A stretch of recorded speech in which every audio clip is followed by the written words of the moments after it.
This year has definitely not been a traditional year. Our central office family would like to bring a little tradition to each of you by sharing the classic holiday story, "Twas the Night Before Christmas." We hope this brings a little cheer to each of you. 'Twas the night before Christmas when all through the house not a creature was stirring, not even a mouse. The stockings were hung by the chimney with care, in hopes that St. Nicholas soon would be there. The children were nestled all snug in their beds, while visions of sugar plums danced in their heads. And Mama in her kerchief, and I in my cap, had just settled down for a long winter's nap. When out on the lawn there rose such a clatter, I sprang from my bed to see what was the matter. Away to the window I flew like a flash, tore open the shutters and threw up the sash.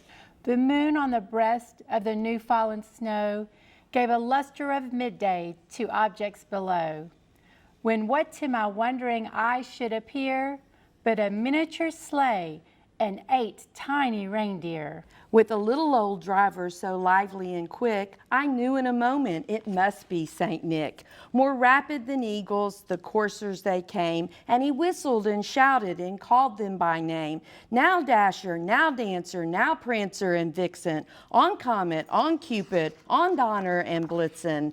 To the top of the porch, to the top of the wall, now dash away, dash away, dash away all. As dry leaves that before the wild hurricane fly, when they meet with an obstacle mount to the sky.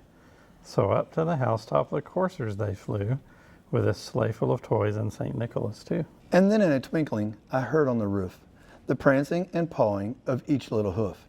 As I drew on my head and was turning around, down the chimney St. Nicholas came with a bound.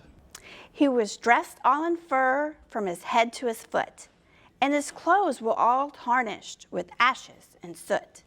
A bundle of toys he had flung on his back, and he looked like a peddler just opening his pack. His eyes, how they twinkled, his dimples, how merry. His cheeks were like roses, his nose like a cherry.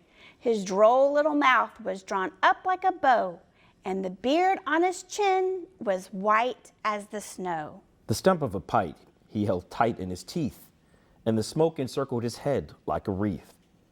He had a broad face and a round belly, and it shook when he laughed like a bowl full of jelly. He was chubby and plump, a right jolly old elf, and I laughed when I saw him in spite of myself.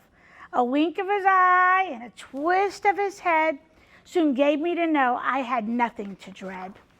He spoke not a word, but went straight to his work and filled all the stockings, then turned with a jerk. And laying his finger aside of his nose and giving a nod, up the chimney he rose. He sprang to his sleigh, to his team gave a whistle, and away they all flew like the down of a thistle. But I heard him exclaim ere he drove out of sight, "Happy Christmas to all, and to all a good night." Merry Christmas!